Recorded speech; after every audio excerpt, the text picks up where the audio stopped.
In the movie, Lucifer is defeated by Archangel Michael and thrown out of heaven, promising to return and challenge God. The story moves to Turin, Italy, where an art student, Laura, gets caught up in a dark plan involving a baby in the shroud of Jesus. With Lucifer's evil plans in full swing, Michael must fight to rescue Laura. The movie opens with a dramatic biblical tale. Lucifer, who led a rebellion against God, is defeated and thrown out of heaven by Archangel Michael. Michael binds Lucifer to a large rock in hell with his sword, sealing the place. Despite his punishment, Lucifer vows to return one day to challenge God and destroy the world. His followers believe that he will come back to Earth to fulfill this promise. The scene shifted to Turin, Italy, where we met Laura, an art student. She tried to convince a professor to publish her article that described religious beliefs about good and evil as false. The professor refused, saying it was too controversial for his country. Laura persisted, but the professor dismissed her, leading her to leave upset. She then met an Italian priest named Marconi, who gave her an entry card and took her on a tour of the museum section of a cathedral. Inside, Marconi talked about the museum's new exhibit, which included the burial shroud of Jesus, believed to have traces of his divine DNA. Marconi then showed her a recent addition, a statue depicting Archangel Michael defeating Lucifer. They briefly discussed the concepts of good and evil before Marconi left her to her artwork. As Laura sat down to draw the sculpture, she heard a voice calling her name but saw no one. With the museum closing soon, a raven swooped by, and a mysterious woman in a hood entered. The security guard, distracted by the raven, did not notice the woman entering through the door Laura had used earlier. The woman, Liz, approached the statue and silently stole Michael's sword. Laura, spooked and distracted, saw that the sword was missing. When a guard informed her the museum was closing, she found all the doors locked. Returning inside, she witnessed Liz killing a security guard and hiding in a confessional closet. From there, she saw Liz break the glass of the shroud of Jesus. Despite Father Marconi's attempt to stop her, Liz, using her supernatural strength, killed him as well. Liz's henchmen arrived to take the shroud, and they discovered Laura hiding. They abducted her, while Marconi, in his final moments, called upon Archangel Michael to possess his body and stop the evildoers. The body was now possessed by Michael, who tried to stop Liz and her henchmen from leaving, but failed, as Marconi's mortal body was too weak.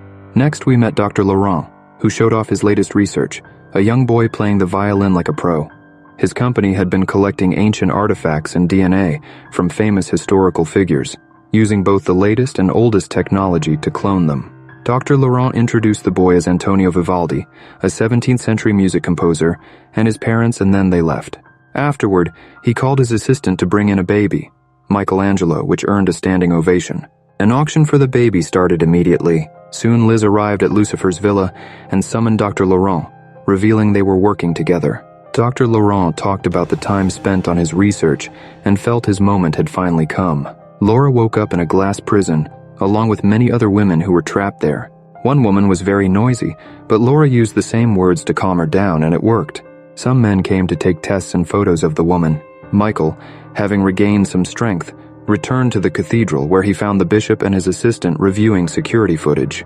He watched them as they saw him being killed. Shocked to see him alive, Michael, now speaking with a British accent and angry, asked about the protectors of the shroud, copied the security footage onto a drive, and learned about the whereabouts of retired Cardinal Vincini.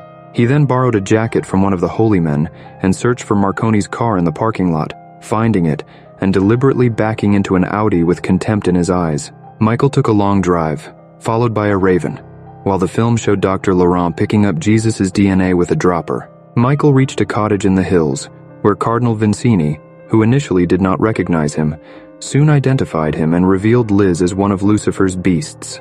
He guided Michael to Lucifer's villa and explained Lucifer's plan to create a new Jesus and return as God.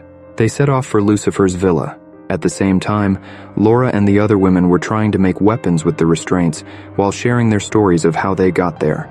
Dr. Laurent's computer showed Laura's blood was 100% compatible with Jesus. Just then, Lucifer's chains loosened, allowing him to pull out Michael's sword and free himself. Dr. Laurent informed Liz about Laura's compatibility, and she told him to hurry up the process. The men who had tried to get the ladies were attacked by the women. Just when it seemed like Laura and her group had the upper hand, enemy reinforcements arrived, and all their efforts were in vain. The ladies were dragged to experiment tables, where Laura and Brenda were experimented with Jesus' DNA. Michael and Vincini reached a cave, which was a secret entrance to Lucifer's villa. Suddenly, Vincini killed the raven following them. He handed his gun to Michael, instructed him about the cave's path, and wished him luck.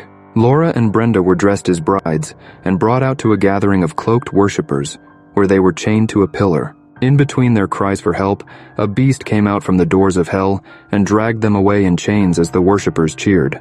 They were placed in a large bird cage and lowered into the bowels of hell, where demons restrained them while Lucifer asked them questions. Brenda could not endure Lucifer's behavior and was killed, but Laura proved to be stronger. She went out of hell's doors and was hailed by Liz as the next divine mother, who revealed that Laura carried a new Jesus. Meanwhile, Michael, with all his divine powers, walked through the tunnel and arrived at Lucifer's villa. He alerted the guards, who tried to kill him but failed. Michael took them out, slipped into the villa, and stole back the shroud of Jesus. He noticed on the screen that Laura was imprisoned, and Dr. Laurent tried to stop him, but ended up being interrogated instead. Michael destroyed the research facility, causing chaos, and tried to rescue Laura. Lucifer sensed him, and telepathically reached out to Laura, who initially thought it was Marconi, but soon realized it was not. She ran but was cornered and saved by Michael inside a janitor's closet. Michael tried to learn the truth about her pregnancy, but Laura was in denial. They both entered the tunnel to escape, but the baby inside Laura was growing rapidly. They heard the monster's noise and tried to escape through a small opening. They managed to escape temporarily, and Michael hid the shroud, but the beast caught up and struck at him. Laura was again captured by Liz and her henchmen. Laura threatened to harm her baby if Michael was hurt, but Liz tried to brainwash her. Michael, also captured, used his powers to break free from his chains and opened a gate to hell, jumping in.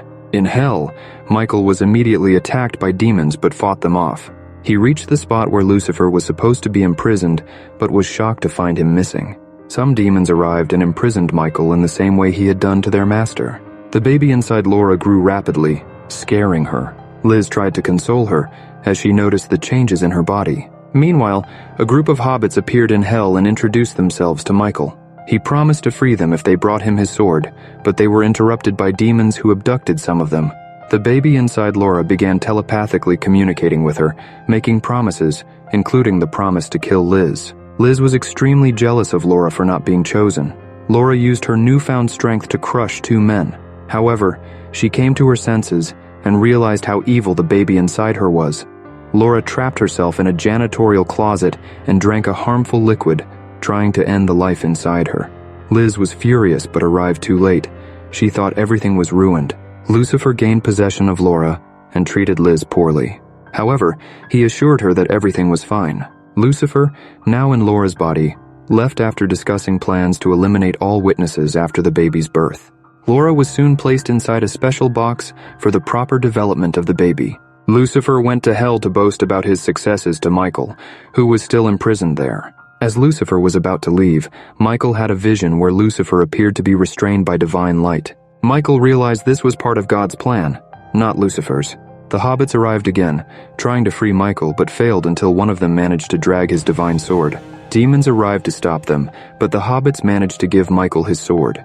Michael left the hobbits, promising to return soon. Michael jumped back into Marconi's body and made his way to rescue Laura again. He arrived at her box and tried his best, but was overpowered by a beastly scream from Lucifer in Laura's body. Lucifer attempted to manipulate Michael into worshipping him as God and joining him in defeating the real God in heaven. However, Michael revealed God's great plan to confine Lucifer in the body of the new Christ, which greatly upset Lucifer. Liz arrived, and Lucifer tried to warn her to abort the mission, but Liz thought it was one of Laura's tricks and took her away. A new Jesus was born, and Liz proudly presented the baby to all the worshippers. Laura was forced down the hell. As agreed between Lucifer and Liz, all witnesses were killed. Meanwhile, Michael came to his senses and escaped. Dr. Laurent begged to be part of the New World Order, but Liz denied him. Instead, she offered him one worship session with his new god, but he too was struck down by the beast. Michael managed to help Laura before she fell into the hellhole. Laura stopped Liz from escaping, and suddenly had the strength to beat her up. Liz begged Michael not to harm Lucifer, but Michael revealed that the baby was not Lucifer, but an independent eternal entity with its own destiny, serving as a new prison for Lucifer. With the gates of hell now open and all the demons heading up, Michael sent Laura to the nearest help in a vehicle and went to blow up the hellhole before it was too late. The beast tried to stop him but failed. Meanwhile, Laura reached Cardinal Vincini with the Shroud of Jesus, which Michael had given her during her escape. Everything was back in order in God's kingdom with Marconi's body gone. Michael appeared in his true form in hell to keep his promise of freeing the hobbits. The final scene showed Laura and Cardinal Vincini playing with Laura's child, while Liz stalked them. Liz noticed that Lucifer was now a prisoner of the new Jesus.